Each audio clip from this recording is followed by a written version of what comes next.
ചർച്ച പോവല്ലേ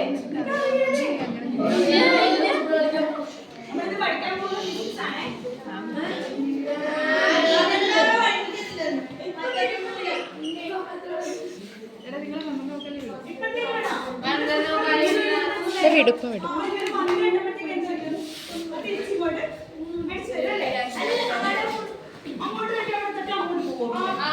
അതെങ്ങനെ അവിടെ വോളില്ല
നൂല് സ്റ്റോറിൽ അതോട് കയറ്റി വെച്ചേക്കുക.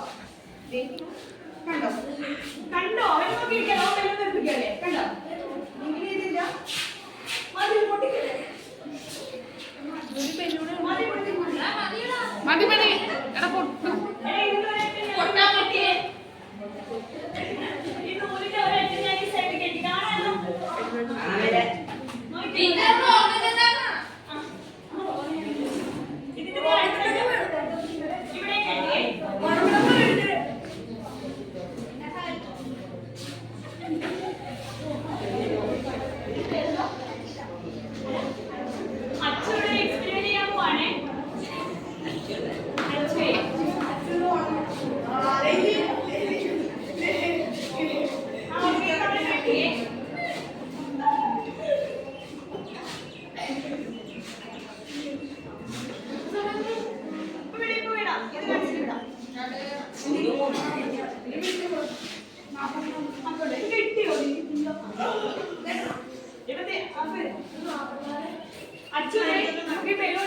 കണ്ടോ ശരി ഞാൻ കെട്ടിയിട്ടുണ്ടോ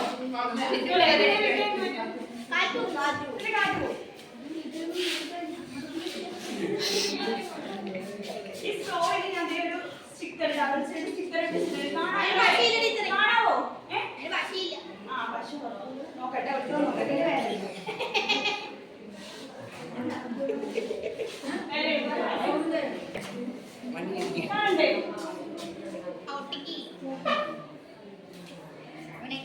ഇനി ബലൂണിനെ ഞാൻ ഇതിലേക്ക് അറ്റാച്ച് ചെയ്യാൻ പോവാണേ നോക്കിക്കോണേ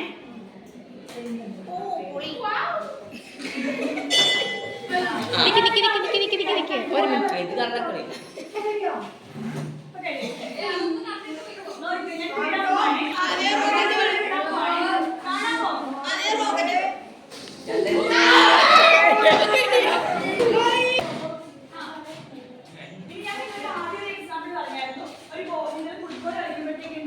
ചുമലിൽ തട്ടിയിട്ട് അത് ഇങ്ങോട്ട് ഇടിച്ചു തരും നമുക്കത് നോക്കാം അപ്പൊ നിങ്ങൾ ഇല്ലാതെ അങ്ങോട്ട് പോകുന്നതാണ് നമുക്ക് നോക്കാം ഒരാൾ നോക്കോ ഇത് നേരം നോക്കോ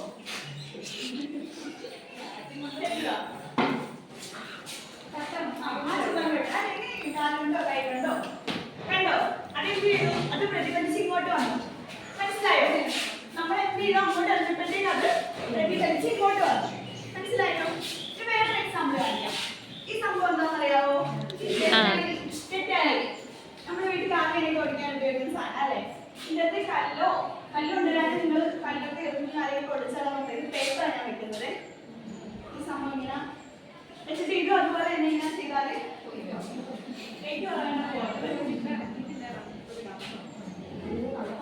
കണ്ടോ ഞാനിപ്പോ ഇങ്ങോട്ടൊരു ഫോഴ്സ് കൊടുത്തപ്പോഴത്തേക്ക് അത് അങ്ങോട്ട് പ്രതിഫലിച്ചു ഇല്ലേ കണ്ടല്ലോ അപ്പൊ ഇങ്ങോട്ട് വലിച്ചപ്പോഴത്തേക്ക് അങ്ങോട്ട് പ്രതിഫലമുണ്ടായി ബോൾ എന്താ പറ്റിയത് ബോൾ ചുമൽ അങ്ങോട്ട് എറിഞ്ഞപ്പോഴത്തേക്ക് അത് ഇങ്ങോട്ട് പ്രതിഫലിച്ചു ഇതുപോലെ നേരത്തെ ആ റോക്കറ്റ് റോക്കറ്റിന്റെ ബലൂൺ റോക്കറ്റ് ചെയ്തപ്പോഴും അങ്ങനെയല്ലേ പറ്റിയത്. നമ്മളിവിടെ ബലൂൺ വെച്ചിട്ട് ബലൂണിലുള്ള എയർ പുറത്തേക്ക് വിട്ടപ്പോഴത്തേക്ക് ബലൂൺ എന്ത് ചെയ്തു?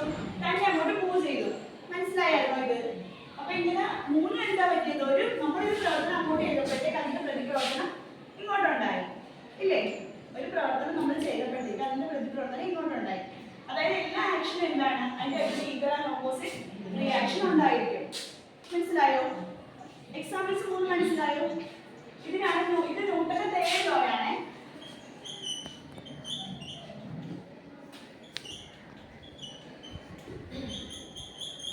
ന്യൂട്ടന്റെ തേർഡ് ലോ ആണ്. ഏതൊരു പ്രവർത്തനത്തിനും എന്തുണ്ടാവും? തുല്യവും വിപരീതവുമായ ഒരു പ്രതിപ്രവർത്തനം ഉണ്ടായിരിക്കും. മനസ്സിലായല്ലോ? ഇതാണ് ന്യൂട്ടന്റെ തേർഡ് ലോ. അപ്പൊ എക്സാമ്പിൾസ് മൂന്ന് മനസ്സിലായല്ലോ? ഇനി ഞാനിപ്പോ എക്സ്പ്ലെയിൻ ചെയ്തിട്ട് പറയാം. ആദ്യം ആ ബലൂണില്ലേ, ബലൂണിനകത്ത് എയർ വലിപ്പിച്ചപ്പോഴത്തേക്ക് ആ എയർ കാരണമാണ് അങ്ങോട്ട് സഞ്ചരിച്ചത്. അപ്പൊ ബലൂണിനകത്തുള്ള വായു എന്താണ്? അവിടെ ഒരു പ്രവർത്തനം ചെയ്തു. അതിന്റെ പ്രതിപ്രവർത്തനമാണ് അങ്ങോട്ടത് സഞ്ചരിച്ചത്. അതേപോലെ തന്നെ ഈ ബോളിൽ നമ്മൾ അങ്ങോട്ട് എറിയാൻ കൊടുക്കുന്ന ബലം, അത് പ്രവർത്തനം. പിന്നെ അതവിടെ ഇങ്ങോട്ട് തിരിച്ചു വരുന്നത് അതിന്റെ പ്രതിപ്രവർത്തനം. അതുപോലെ തന്നെ ഈ തെറ്റാലയുടെ കേസിലാണെങ്കിൽ പോലും ഇതിന് വെക്കുന്ന സംഭവം നമ്മൾ ബാക്കിലോട്ട് വരയ്ക്കുന്നതാണ് നമ്മൾ ചെയ്ത പ്രവർത്തനം. പക്ഷെ അതിന്റെ പ്രതിപ്രവർത്തനം എന്താ ഉണ്ടായിരുന്നത്? അത് അങ്ങോട്ട് ഫ്രണ്ടിലോട്ട് പോവാ ചെയ്യുന്നത്. മനസ്സിലായല്ലോ? അപ്പൊ എല്ലാ ആക്ഷനും അതുപോലെ തന്നെ ഒരു പ്രവർത്തനം ഉണ്ടാവും. അതിനനുസരിച്ചിട്ടുള്ള പ്രതിപ്രവർത്തനം, തുല്യവും വിപരീതവുമായ പ്രതിപ്രവർത്തനം ഉണ്ടായിരിക്കും. ഓക്കെ അല്ലേ? ഇനി വേറൊരു എക്സാമ്പിൾ പറയാം. നിങ്ങൾ തോണി വഴി പോയിട്ടുണ്ടോ? തോണിയിലെ വഴി പോയിട്ടുണ്ടോ? അതിന്റെ തുഴയിലെ കണ്ടിട്ടുണ്ടോ? ഫ്രണ്ട് തുഴഞ്ഞ് പോയിട്ടുണ്ട്. അപ്പൊ നമ്മള് ബാക്കിലോട്ടാണോ തുഴയുന്നത്? ഫ്രണ്ടിലോട്ടാണോ? ബാക്കിലോട്ട്. പക്ഷെ പല എങ്ങോട്ടാ പോകുന്നത്? ഫ്രണ്ടിലോട്ട്. ബാക്കിലേക്ക് കഴിയുമ്പോൾ പല എങ്ങോട്ടാ പോകുന്നത്? ഫ്രണ്ടിലേക്കാ പോകുന്നത്. അപ്പൊ നമ്മള് പ്രവർത്തനം ചെയ്യുന്നത് എങ്ങനെയാ? ബാക്കിലേക്ക്. അതിന്റെ പ്രതിപ്രവർത്തനം ഉണ്ടാവും ഇങ്ങോട്ടാ? ഫ്രണ്ടിലേക്ക്. നിങ്ങൾക്ക് മനസ്സിലായോ? ഇത് ഇപ്പൊ എക്സാമ്പിൾ മനസ്സിലായല്ലോ? ഓക്കെ അല്ലേ? അപ്പൊ എന്താ ന്യൂട്ടന്റെ ലോ? Every action.